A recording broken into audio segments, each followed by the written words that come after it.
casse, il a le main dessus. Il a le pied dans la main.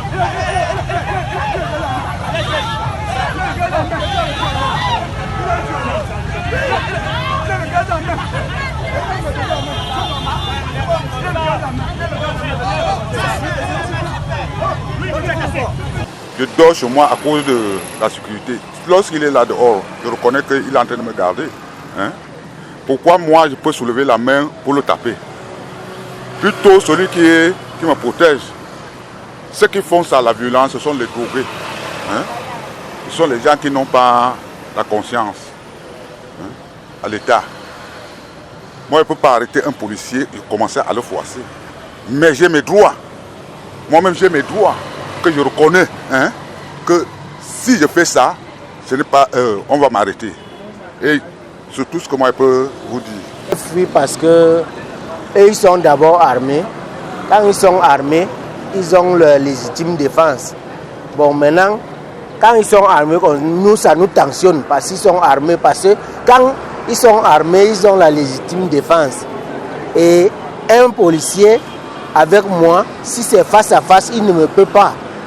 Mais comme il est armé, il se dit que les policiers, c'est eux qui commencent souvent. C'est eux qui commencent à attaquer les civils. Eux-mêmes sont des civils. Pour aller vrai, eux-mêmes sont d'abord des civils. Mais eux ne mettent pas ça dans l'idée. Comme ils sont en tenue, ils se disent qu'ils sont permis à faire tout, à quoi que ce soit. Tu arrives quelque part, on te dit que on est en train de te porter, on est en train de t'amener à la gendarmerie, passer, à la police, parce que tu as fait telle chose, tu as fait telle chose. Mais parce qu'on est parti là-bas payer, pour que dès que tu arrives, on te met seulement en cellule, sans savoir pourquoi on te met en cellule. Parce que l'autre est parti payer, on te prend, on te met dedans. C'est pour ça qu'on est souvent trop violent envers eux. C'est ça. Pour moi, ce qui est à l'origine peut être les conditions sociales. Comme on vit difficilement actuellement, tout le monde est tendu. Ce qui fait que quand le policier peut-être est en service, le citoyen ne veut pas respecter, parce que lui-même aussi, il est pris par d'autres problèmes. Par conséquent, maintenant, quand les deux côtés, ils sont tous tendus, le policier aussi, lui, étant tendu, le citoyen étant aussi tendu, ce qui fait que ça crée une certaine confrontation, si on peut dire ça comme ça. Donc, ce qui fait que ça élève donc, les tensions étant élevées, ça entraîne donc ce degré de violence, on peut dire ça comme ça. Oui. Il est bien vrai qu'il y a certains hommes en tenue qui font des agressions sur les civils, mais il y a aussi certains civils qui prennent trop les têtes par rapport à leurs frères, soi-disant, les frères sont des hommes en tenue, ils veulent faire de n'importe quoi à d'autres personnes en tenue. Et c'est là où il y a souvent des désordres, c'est des ordres urbains que vous voyez souvent les gens, c'est chamailler les civils, chamailler avec les militaires parce qu'il sait que peut-être il a son frère qui est capitaine, colonel, machin et tout. Il veut maintenant manquer de respect à ces hommes en tenue. C'est ça qui a vraiment, c'est ça qui est cause de ces problèmes. Et un homme en tenue n'aime pas le mépris. Et c'est ce que j'ai observé, il n'aime pas quand on le méprise. C'est un peu ça. La violence vis-à-vis des hommes en tenue, pour la plupart du temps, va du fait de la manière de l'idée qu'on se fait des hommes en tenue. Oui. C'est-à-dire, d'aucuns disent que ce sont ceux-là qui abusent un peu de leur autorité et certains donc se permettent souvent peut-être de faire violence à ces hommes en tenue. Ma part, c'est ce que je peux expliquer. Les hommes en tenue, parfois ils dérangent. Ils ne font pas bien leur travail. Donc ils aiment prendre l'argent sur ce qu'il ne faut pas quoi. Même si tu leur donnes l'argent, tu passes. Il n'y a pas de problème. Donc c'est ça, mon avis. Apparemment les hommes en tenue, selon moi c'est bien. Sans l'homme en tenue, on ne peut pas vivre. Parce que tu ne peux pas te déplacer, on va t'agresser. Mais à base du homme en tenue, c'est à base de ça aussi, ils nous gardent, ils nous orientent aussi dans la vie. Sans nous, on ne peut pas. Tu peux arriver quelque part dans cet endroit, on t'agresse là-bas. Si tu as eu la chance même, si tu n'as pas eu la chance, on te tue là-bas pour rien. Donc par rapport à ça, non, on est tellement vraiment contents d'eux. Ils ont encore de nous aider, de nous soutenir.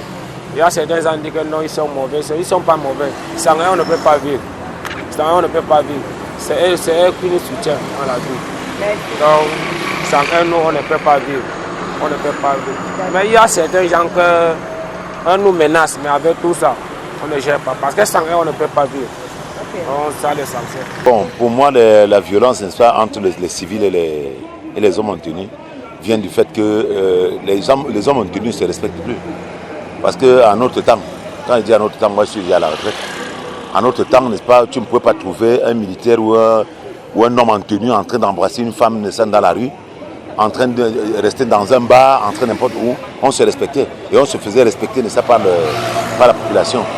Mais on dit que quand vous vous habituez, n'est-ce pas, à manger avec des gens, n'est-ce pas, n'importe où, à marcher avec des gens, n'importe où, à faire n'importe quoi, les gens commencent à s'habituer à vous et ne vous respectent plus. Donc le véritable problème, c'est qu'il faut que l'homme en tenue se ressaisisse encore et revienne, ça comme dans le temps. Pourquoi? Parce qu'il y a, je crois, l'article 11 alinéa 2, n'est-ce pas, du code de la police qui demande que les policiers ne doivent pas être au bar, ils ne doivent pas être, n'est-ce pas, dans des bars en tenue, ils ne doivent pas être, n'est-ce pas, dans le public en train de faire n'importe quoi en tenue. Mais vous avez tout le temps, n'est-ce pas, d'aller vous déshabiller, aller embrasser les femmes n'importe où. Mais j'ai encore vu dans les réseaux sociaux hier où un policier en plein air est en train d'embrasser une femme, en train de danser avec une femme dans la rue. Et tabasser le militaire là. Mais ça m'a fait mal après. Montre-moi un peu le pied là. Montre-moi un peu le pied là, c'est quoi? Et on le filme et on balance dans les réseaux sociaux. Vous voulez qu'on les respecte comment? Vous voulez qu'on va les respecter comment? Oh, la tenue, ça c'est le drapeau du Cameroun. Et il faut se faire respecter. Et quand on veut se faire respecter, ce n'est pas avec le bâton ou bien ceci. Il faut le comportement seul, ça peut se faire, pour faire à son vous respecte. Mais si vous avez un comportement, n'est-ce pas, du quartier, comme on dit, excusez-moi le terme, mais comment on va vous respecter? Si vous êtes au quartier, n'est-ce pas, vous riez avec n'importe qui, vous faites du n'importe quoi avec n'importe qui, comment on peut vous respecter? Si vous êtes au quartier, n'est-ce pas, vous trouvez quelqu'un en train de prendre une tasse, vous venez vous asseoir à côté de lui, donne-moi aussi une tasse, il va vous respecter comment? Si vous êtes au quartier en train de boire, par exemple, un policier vient vous dire donne-moi à boire là, et il vous donne à boire, il va vous respecter comment? Donc il faut que les gens se respectent à partir de leur comportement. Je crois que c'est un problème comportemental et il faudrait que les civils comprennent que les hommes en tenue sont là, n'est-ce pas, pour défendre, n'est-ce pas, pour défendre les civils. Ils sont là pour eux, ils sont là pour les couvrir. Sans eux, n'est-ce pas, nous ne pouvons pas, les civils ne peuvent pas marcher tranquillement, ne peuvent pas être libres. Et pour qu'un homme soit libre, il faudrait, n'est-ce pas, qu'il y ait un homme en tenue qui l'encadre et qui le couvre. Et dans l'encadrement, n'est-ce pas, on doit se faire respecter. Je crois que c'est un problème de respect de la personne, de respect, n'est-ce pas, vis-à-vis de l'un vis-à-vis de l'autre. Et il faudrait que l'homme en tenue sente qu'il est au-dessus, n'est-ce pas, sur le plan de droit, il est au-dessus, n'est-ce pas, du civil, qui ne connaît, qui ne maîtrise même pas, excusez-moi le terme, qui ne maîtrise même pas ce droit-là.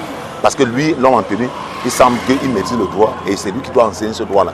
Vous ne pouvez pas être enseignant et aller dans un café, n'est-ce pas, boire avec votre élève, et aller vous asseoir dans un bar, boire avec votre élève, et vous prêtez l'argent à votre élève, vous faites n'importe quoi. Non. C'est pour ça, n'est-ce pas, que ça ne marche pas.